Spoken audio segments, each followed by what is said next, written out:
आनंद जी, आपको दुख होता है, हमें भी दुख हो रहा है कि आपको दुख हो रहा है। 25 साल आपने क्या किया मराठी मानुस को? मराठी मानुस के लिए कुछ नहीं किया, सिर्फ याद किया इलेक्शन के समय। और मैं बोलना चाहती हूं कि हमारे नेता आदरणीय एकनाथ जी शिंदे ने क्या किया है। 17,000 लोगों को घर दिया रमाबाई नगर में, ये सब मराठी मानुस। बीडीडी चौल में स्थानिक लोगों को वापस लाया, ये सब मराठी मानुस। गिरनी कामगार के लिए जो काम किया है वो ये भी जानते हैं और जनता भी जानती है। अभिजात दर्जा, जो मराठी को भाषा का अभिजात दर्जा दिया, तो ये हमारे नेता आदरणीय एकनाथ जी शिंदे और देवेंद्र फडणवीस ने। ये होता है काम। आपकी सोच विचारधारा आपके घर तक सीमित और घर के बाहर निकलना तो बेमतलब है, क्योंकि निकलने के लिए बहुत मेहनत लगता है। वो मेहनत जो आपको करना चाहिए ऑन ग्राउंड मराठी मानुस के लिए, महाराष्ट्र के लिए और मुंबई की प्रगति के लिए, वो तो आपने नहीं किया। 25 साल में जो भ्रष्टाचार लूट हुआ है ये बीएमसी में, आप सिर्फ देख रहे हैं कि दो बंधु एकत्र 20 साल के बाद एक दूसरे को गाली गलौज देने के बाद कि 74,400 करोड़ का ये बजट है। कॉन्ट्रैक्टर्स कंक्रीट रास्ते को लेके 26 लोग बताइए, वो कह रहे हैं आप क्या बताएंगे मराठी मानुस? कॉन्ट्रैक्टर्स गए, प्रशासन गए, अच्छा। हजारों करोड़ की जो घोटाला आई। कितना हास्यास्पद है कि इन 25 वर्षों में 20 वर्ष इन्हीं के नेता हमारी पार्टी के अधीन में रहे, हमारे नेता के अंडर में रहे और ये हमें ज्ञान बता रहे हैं। ये बात। दूसरी बात, ये जो मेरे बगल में बैठे हैं, तो इन 25 वर्षों, सुनिए तो, इन 25 वर्षों में 20 साल ये भी इसी महानगर पालिका में हमारे साथ थे। तो मुझे एक बात नहीं समझ में आ रहा, एक ही व्यक्ति दोहरा चरित्र कैसे प्रस्तुत कर सकता है?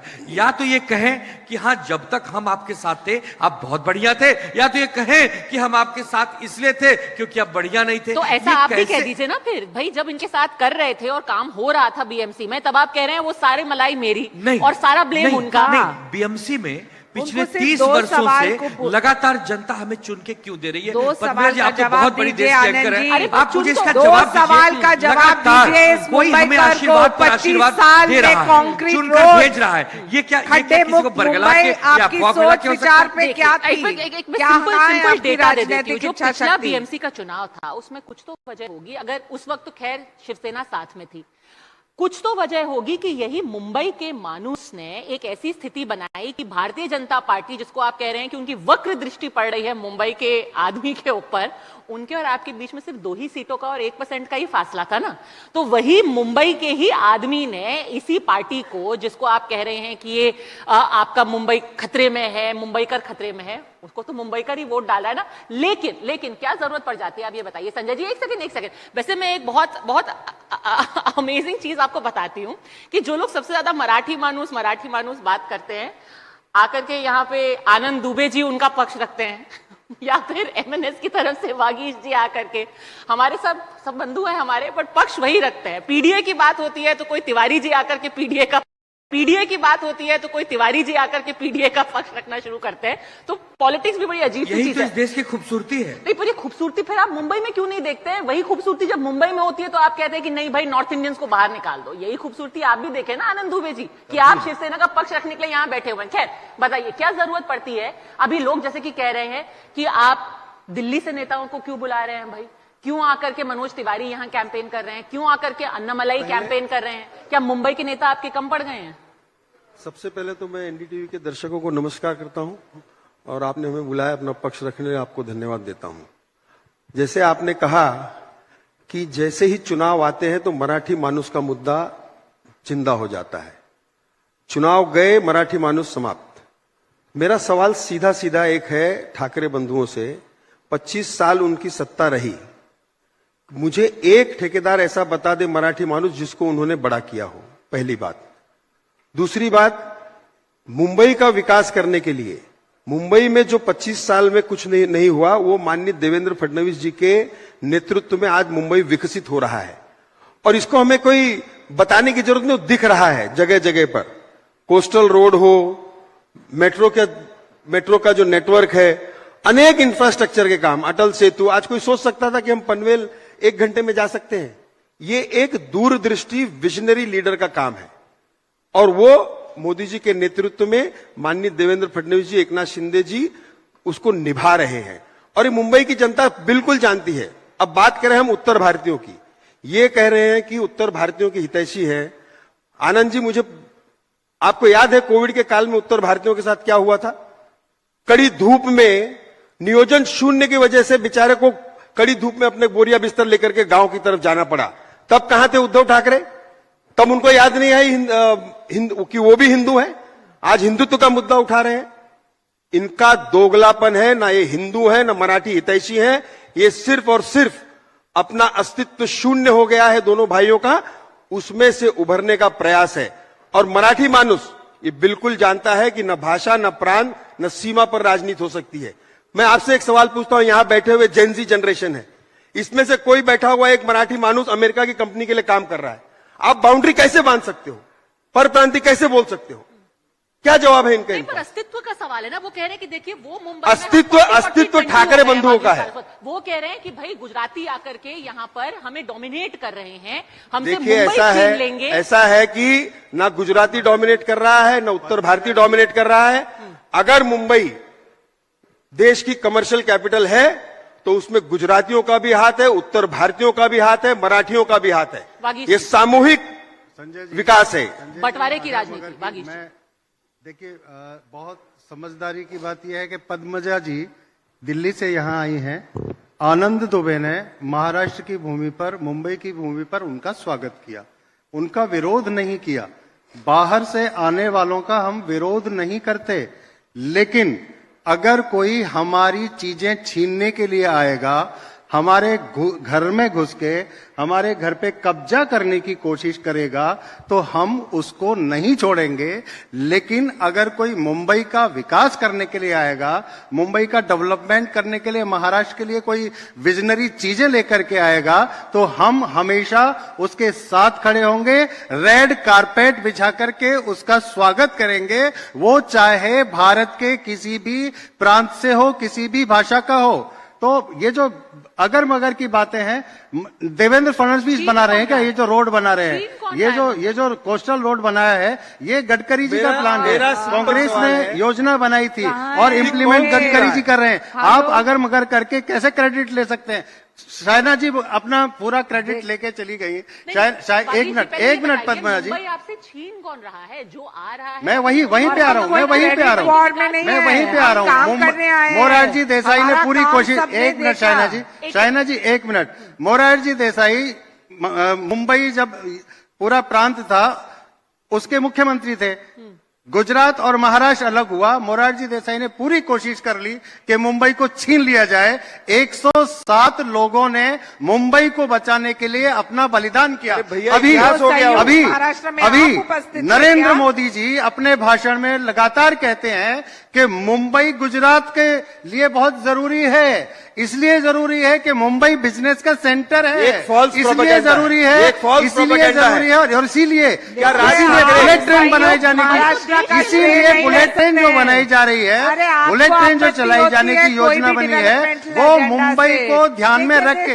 एक बात बताइए कि पालघर में वालवंड का जो एयरपोर्ट बन रहा है वो क्यों बन रहा है? क्या जरूरत है? बन रहा है एयरपोर्ट नहीं, इसलिए बन रहा है। मैं बताता हूं किस लिए बन रहा है। इसलिए बन रहा है कि मुंबई के बीचों बीच जो एयरपोर्ट है उसकी जमीन को हथिया लिया जाए, उसकी जमीन को उसके आप और आपके वहां पे देखिए धारावी को दिया, इसी तरह से ये जो दूर की योजना है, ये मुंबई पे कब्जा करने की योजना है और मुंबई पे कब्जा करने के लिए किसी को छूट नहीं दी जा सकती। एक सेकंड, मेरे को एक सेकंड एक चीज बताइए कि अगर बीजेपी ये षड्यंत्र रच रही है, मुंबई के खिलाफ जमीन छीनना चाहती है, एयरपोर्ट के पीछे भी कोई कंस्पिरेसी है, तो 2024 के चुनाव में राज ठाकरे जी ने क्यों सपोर्ट किया था मोदी जी को? भाई अगर इतने बड़े षड्यंत्रकारी हैं मोदी जी, तो 2024 में उनको प्रधानमंत्री बनाने एक मिनट संजय जी, एक मिनट। जब राज ठाकरे जी ने नरेंद्र मोदी को समर्थन दिया था प्रधानमंत्री लोकसभा के चुनाव के लिए, तब उन्होंने स्पष्ट कह दिया था कि अगर नरेंद्र मोदी जी कुछ गलत करेंगे तो हम उनका विरोध करेंगे। अरे पर आप तो कह रहे हैं कि भारतीय जनता पार्टी जनता जांच रही ये है। प्रजातंत्र है, मुंबई आपका उनकी कोई नजर राय में मत होगी, नहीं लगता है पिछले वहाँ। 1 साल में ऐसा क्या हो गया कि आपको सारी खामियां नजर आने लगी? 2024 अरे मैं तक बता सब रही हूँ ना। चंगे एक साल में नहीं हुआ। जब खामियां नजर आई तो राज ठाकरे जी ने पहले भी नरेंद्र मोदी जी का विरोध किया है चलिए, और ठोक बजाकर विरोध किया है। एक इसी इसका से जल्दी चलिए, से, एक इसका जल्दी से जवाब दीजिए संजय जी, जल्दी से जवाब दीजिए। राज ठाकरे का अस्तित्व शून्य हो गया है। अब राज ठाकरे निर्णय लेंगे कि मुंबई में संजय आके जी कौन अगर काम अस्तित्व करेगा, शून्य हो गया तो आप राज ठाकरे जी की मुंबई बात में क्यों आके कर रहे कौन हैं? काम करेगा। ठाकरे बंधुओं की बात क्यों कर रहे हैं? अस्तित्व है इसलिए बात कर रहे अरे हैं। आप भैया- अपनी ही बात से मुकर जाते हैं, ठीक है, आप एक अपनी ही सेकंड, चीजों से गायब हो जाते हैं। पहले आप एयरपोर्ट का साफ कर दीजिए भाई। एयरपोर्ट भी बना करके कोई एक नया षड्यंत्र तो नहीं रच रहे हैं आप मुंबई के कैसा खिलाफ? है, जिसके आंख के सामने कोहरा है ना, उसको कुछ नहीं दिखता। इन्हें विकास देखना ही नहीं है तो देखें कैसे। नाही, तुमचं म्हणणं अब असं बहस- आहे की मराठी माणूसच्या आकाशासमोर अंधार आहे. अरे असं म्हणणं आहे का? मराठी माणसाच्या समोर अंधार नाही, तुमच्या रेत्याच्या समोर आमच्या अंधार नाही, आहे. आमच्या तुमचा नेता मराठी अंधार नेता आलाय, आहे. त्याला काही दिसून नाही राहिलं. आम्हाला स्पष्ट मला सांगू दिसतोय, नका तुम्ही, त्यामुळे आम्ही सांगतोय. मला सांगू नका. कोणाला आमचे सांगू? नेते आम्ही आमचे नेते भाजपाचे विशनरी प्रतिनिधी आहेत. आहात. आम्हाला आमच्या नाही नेत्यांनी सांगणार तर विकासाची कोणाला सांगणार? मला सांगा, कोणाला सांगणार? आमच्या नेत्यांनी माननीय देवेंद्र फडणवीसांनी मुंबई आणि महाराष्ट्राला विकासाच्या धर्तीवरती पुढे नेऊन चालले. एक सेकंड में तुमच्याकडे दाखवण्यासारखं काही नाही. त्याची मागणी अटल- वेगळी असते. विदर्भ वेगळा करा. कशासाठी करतायत ते? एक सेकंड, मैं तुमच्या सनाजी को- नेत्या मैं देवेंद्र सनाजी को- फडणवीस मैं सनाजी वेगळा को विदर्भ का बताना मागतोय. चाहूंगी। एक सेकंड, महाराष्ट्राला जो कोई तोडणारा अलग माणूस नाही आहे कोई तो विदर्भ मुंबईला अलग तोडू नाही शकत नाही. एक असं होऊ सेकंड, शकतं का? पहली बात असं आहे की अपने असं आप आहे को की उजागर एखादा करने विजनरी के लिए नेता, कोई भी एक हद मिनिट, तक जाएंगे। एक सेकंड, तुम्ही मुंबईत जन्माला आले, 25 वर्ष तुम्ही राज्य केलं मुंबई महानगरपालिकावर, एक साधा एसटीपी देऊ शकले नाही आणि तुम्ही विकासाची गोष्ट करतायत. नियोजन शून्य, विकास शून्य असं तुमचा होता. नागपुरात जन्माला आले आमचे देवेंद्र फडणवीसांनी मुंबईसाठी एसटीपी दिले. विकासाचा ब्लूप्रिंट फक्त आमच्याकडे आहे, तुमच्याकडे नाही आहे. त्या ब्लूप्रिंटवरती पाणी पडलेलं आहे. कुठल्या लोकांनी जे केलं त्याचं जनतेला श्रेय तुमच्या घेताय. ब्लूप्रिंट वरती विश्वास आपको नाही. श्रेय लेना आता है. जनतेला तुमच्या दूसरों के किए ब्लूप्रिंट काम को वरती अपना विश्वास बनाना नाही. है. मराठी माणूसला तुमच्या ब्लूप्रिंट वरती विश्वास नाही. ये जो डिबेट है ना, ये डिबेट कि क्या मुंबई में बाहरी लोगों का कब्जा हो गया है, क्या उत्तर भारतीय आकर के मुंबई पर कब्जा कर रहे हैं, इसको शायद विराम देने की जरूरत है। और उसके लिए सिर्फ छोटा सा मैं डेटा दे देती हूं, इससे पहले कि मैं सनाजी आपके पास आऊं। ये सेंसस का डेटा है और सेंसस का डेटा दिखाता है कि पिछले 20 सालों में नॉर्थ इंडिया से मुंबई में आने वाले लोगों की, और सिर्फ मुंबई में ही नहीं, पुणे की बात कर लें, थाने की बात कर लें, ये पॉपुलेशन लगातार घटती जा रही है सर, क्योंकि जो इंडस्ट्रियलाइजेशन है ना मुंबई का, वो अब कम हो गया है, इंडस्ट्रीज इस तरह से बाहर चली गई हैं। तो जो 60 के दशक में, 70 के दशक में उत्तर भारत से लोग आए थे, वो लगातार गिरते जा रहे हैं। तो ऐसा नहीं है कि ट्रेनों से भर भर के, अभी मैंने अमित जी की एक इंटरव्यू देखा था, वो कह रहे थे हम ट्रेनों को रोक लेंगे। अब सोचिए, अब उत्तर भारत से आने वाले ट्रेनों को भी रोक लेंगे, आप क्या करेंगे? रेलवे पद्मजा स्टेशन जी, पर खड़े हो मेरा एक जाएंगे। छोटा सा सवाल सिर्फ इतना है हाँ। कि जो इंडस्ट्रीज यहाँ से जा रही है वो जा कहाँ रही है? गुजरात क्यों जा रही है? इसका जवाब चाहिए ना। मुंबई की देखिए- इंडस्ट्री, महाराष्ट्र की इंडस्ट्री अगर महाराष्ट्र से हटके पद्मजा जी- गुजरात जा रही है तो क्यों जा रही है? सर, इसका मेरी मतलब क्या एक तो है? आपने कौन गोल है? पोस्ट कौन चेंज किया है, षड्यंत्र कर रहा आपने गोल पोस्ट आपने चेंज किया है, आप गोलपोस्ट ट्रेनें कैसे बिल्कुल रोकेंगे? चेंज किया है। यहाँ प्रगति के बारे में तो शून्य, पीपीटी प्रेजेंटेशन जो वो दिखाते हैं शून्य, एक वचननामा कहते हैं जो सिर्फ फेक नामा है। बताइए कि आप करेंगे क्या? यहाँ जेनजी बैठी है, उनको पूछिए उनके कौर सवाल क्या है। उनको चाहिए पोल्यूशन, पर्यावरण के ऊपर आप चर्चा कीजिए ना। जब आदरणीय मुख्यमंत्री देवेंद्र फडणवीस और हमारे नेता एकनाथ जी शिंदे ने अनाउंस किया है 17,000 करोड़ ग्रीन इनिशिएटिव्स के लिए, 5,000 इलेक्ट्रिक बसेस, 411 किलोमीटर का मेट्रो, वहां आप चर्चा कीजिए ना। आपने सिर्फ आपके पॉलिटिकल ईगो के लिए रुकावट की राजनीति मैं की है। फिर कह रहा हूं कि डेटा साइना देखिए, जी और एक मेरे को सेकंड, सच में सिर्फ सनाजी के पास सिर्फ जाना है। एक एक सेकंड, जो मैंने सेकंड, डेटा साइना का जी जिक्र किया था, सारी वो डेटा चीजों का लोगों के लिए क्रेडिट जानना लेती हैं। जरूरी है। इन्होंने मराठी अभिजात्य भाषा करने का भी क्रेडिट लिया, जबकि मांग राज ठाकरे जी की थी। दूसरी बात, अब तक मराठी को अभिजात्य भाषा करने के बाद कितने पैसे दिए हैं? ऐसा है, अच्छा, कितना एक बजट सेकंड, ऐसा एक है, सेकंड। मराठी क्या- को क्या अभिजात एजुकेशन भाषा क्या है? देने का पूर्ण श्रेय जबकि दूसरी मोदी जी भाषाओं की के लिए सरकार को पैसे दिए जाता गए है। केंद्र सरकार की तरफ से। मराठी भाषा के लिए क्या एक भी रुपया आया है? अच्छा, अब आप मराठी भाषा पे आ आपको गए। इससे श्रेय पहले- मिलता है हर चीज का और शून्य का भी श्रेय आपको मिलता इससे है। पहले मैं, अभी आप माइग्रेशन के सवाल पे आपने कंक्लूजन कर लिया है कि मैं अब कुछ ऐड भर भर करना के लोग चाहूंगी। नहीं आ रहे? मैं वो- कुछ ऐड करना चाहूंगी। ठीक मुझे है। बताना चाहिए, आप ये सभी जो इधर बैठे हैं, इसमें तो पहले एक पार्टी से के 3 पार्टी हुई है। ये सभी कभी ना कभी एक साथ रह के मुंबई पे उन्होंने राज किया है। बीजेपी भी उसमें अलायंस में कई सालों से रही है। ये आगे के बारे में बात कर रहे हैं, पीछे का रोड मैप, पीछे इन्होंने क्या किया है उसकी कोई भी जानकारी नहीं दे रहे, आगे का विजन बता रहे। लेकिन आज जो हमारी मुंबई कर है, आज जो ये जेंजी बैठी है इधर, जब मॉनसून में पानी भरता है तो ये पूछती है कि इतने सालों से इधर मुंबई में राज किया गया है तो पानी क्यों भर रहा है। ट्रेन रुक जाती है, मेट्रो तक पहुंचना डिफिकल्ट हो जाता है, भले ही मेट्रो ऊपर चल रही हो, मेट्रो तक पहुंचना डिफिकल्ट हो जाता है। तो ये जो जेंजी इधर बैठी है, ये बच्चों के एजुकेशन पे इफेक्ट होता है, उनके वर्क प्रोफेशन पे इफेक्ट होता है। और जहां तक ये बार बार मराठी मानुस की बात करते हैं, तो इतने जो लोग बैठे हैं, कोई मराठी मानुस का हकदार बन बैठा है, कोई उत्तर भारतीयों का हकदार बन बैठा है। तो इन्होंने कितने उत्तर भारतीयों को टिकट्स दिया है मुंबई में? इनकी मराठी मानस की जो परिभाषा है उसका मायने क्या है, वो डेफिनेशन क्या है, आज डिफाइन कर पाएंगे? कि आज भी अगर कोई किसी का रूट्स यूपी का है, गुजरात का है, तो वो कब तक मराठी मानस नहीं बनेगा? ये कोई डेफिनेशन आ रहा है? सिर्फ चुनाव आते हैं तो ये सभी लड़ाई चालू हो जाती है। आज कोई भी डेवलपमेंट के ऊपर बात कर रहे हैं, ठीक है, जो इन्होंने गिनाया वो महाराष्ट्र सरकार कर रही है। मुंबई में बीएमसी में राज करते हुए क्या किया गया उसका हिसाब दीजिए। क्या आपको लगता है ये इसलिए है क्योंकि ये इमोशनल जो इश्यूज हैं ये ज्यादा आसान रहते हैं कि जब आपके पास कोई ठोस मुद्दे नहीं है? आज के दिन जो 1955 का एक इशू था उसको आज क्यों उठाया जा रहा है? आज क्यों कहा जा रहा है कि भाई वो संयुक्त महाराष्ट्र मूवमेंट था? वो तो एक इतिहास का हिस्सा हो गया ना। आज गुजरात है, महाराष्ट्र पिछले 20-25 साल का उनके पास हिसाब नहीं है, उनके पास कोई डॉक्यूमेंट्री नहीं है कि हमने ये काम किया है। आज भी मुंबई में सड़क हो, गटर हो, नाला हो, पानी हो या मॉनसून में पानी जब भरता है, ये सभी चीजों के लिए जो भी मेयर बन रहा है या जब बना है तब तक उन्होंने जवाब नहीं दिया। सवाल तो हम उनको पूछ रहे हैं। आनंद दुबे जी बताएंगे, आनंद दुबे जी बताएंगे।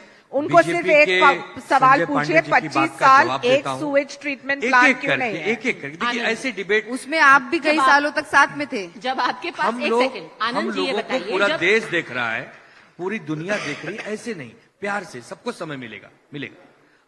पद्मजा जी, दुबे जी, मैंने अपने समय पे ही बोला है, कहा कि कोरोना के समय प्रवासी मजदूर जब जा रहे थे तो परेशान थे। कोरोना के संकट काल में 2020 में जैसा प्रबंधन उस समय की महाविकास आघाड़ी आदरणीय उद्धव ठाकरे साहब के नेतृत्व में की, इसकी तारीफ क्या झूठी WHO करेगा? क्या झूठी प्राइम मिनिस्टर ऑफिस करेगा? क्या झूठी तारीफ सुप्रीम कोर्ट करेगा? क्या धारावी मॉडल जिसको पूरी दुनिया में अपनाया जाने लगा, क्या सब हम लोग झूठे लोग हैं? क्या हमने इस कोरोना के संकट काल में मजदूरों के लिए रेलवे ट्रेन नहीं चलाई? यही पीयूष गोयल आज सांसद हैं, केंद्र में मंत्री हैं, तब रेल मंत्री हुआ करते थे, हाथ खड़े कर दिए। क्यों? क्योंकि राज्य में महाविकास आघाड़ी है और केंद्र में बीजेपी है, हमारी नहीं बन रही है, हम महाराष्ट्र को मदद नहीं करेंगे, हम उनके लिए ट्रेन की व्यवस्था नहीं करेंगे। यही आदरणीय उद्धव ठाकरे साहब ने हर घर प्रमुख बनकर, हर कुटुंब प्रमुख बनकर, मराठी में बोले तो सर्वांसाठी सुरक्षित मुंबई कशी झाली पाहिजे आणि कसा लोकांना खानपानची व्यवस्था झाली पाहिजे, हा सगळा विषय साहेबांनी प्रमुखता ते घेतला। आणि आज आम्ही जो सगळे वाचलो आहेत मुंबईमध्ये राहणारे त्यावेळचे लोग, ते उद्धव ठाकरे साहेबांच्या प्रबंधन होता ना, काम इतना अच्छा था, तो फिर अब इतने इमोशनल मुद्दे पे आपने इसको मराठी हमारे लिए जीवन भर, मराठी हमारे लिए जीवन भर इमोशनल मुद्दा रहेगा। ये छत्रपति शिवाजी महाराज का महाराष्ट्र है, संभाजी महाराज का महाराष्ट्र है, ये हमारे दिल में है, ये हमारे दिल में। और ये जो जेंजी बैठे हैं ये भी अच्छे से जानते हैं, सोशल मीडिया पे सब पढ़ते हैं, ये कैसे महाराष्ट्र हमें बना, ये हिंदवी स्वराज की स्थापना कैसे हुई, ये मुंबई कैसे आगे बढ़ी, ये जीवन भर रहेगा। जेंजी कल को चेन्नई में पढ़ने जाएगा, ये जेंजी कल को दिल्ली में पढ़ने जाएगा। आपको अच्छा लगेगा कि वहां पे फिर वो कहे कि हम तमिल हैं तुम मराठी हो, हम उत्तर प्रदेश के हैं तुम मराठी हो, भारत देश में बंगाली हैं तुम मराठी हो। भारत देश में हर प्रांत की अपनी एक भाषा बनाई गई, हर प्रांत की, लेकिन हर प्रांत की, और उसका अभिमान होना चाहिए। और अंत में हम यही कहते हैं ना कि जय हिंद जय महाराष्ट्र। क्यों कहते हैं? आगे देश है, सबसे आगे देश है, पीछे हमारे राज्य हैं, ये हम कहते हैं, इसका हमें अभिमान है।